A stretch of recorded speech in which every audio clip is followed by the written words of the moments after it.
আল্লাহ নবী মদিনা দিয়ে এক জায়গায় যাচ্ছেন, সাথে অনেকজন সাহাবা ছিল। পথে মধ্যে এক জায়গায় থেকে একটা বকরির ছোট বাচ্চা পড়ে আছে, মারা গেছে। ছোট একটা বকরির বাচ্চা মারা গেছে।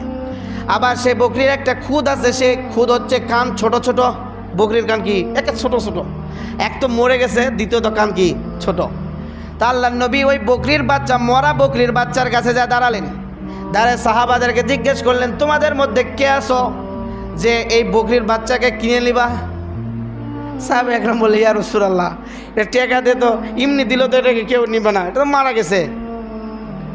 তারপর আল্লাহ নবী বললেন, তোমাদেরকে যদি টেকাতে কেউ কিনে নিবা নাকি? সাহাবা একরাম না না, টেকাতে কেউ কিনে নিবা না। তা আল্লাহ নবী আবার প্রশ্ন করলেন, তাহলে এমনি কেউ নিবা? এমনি নাও।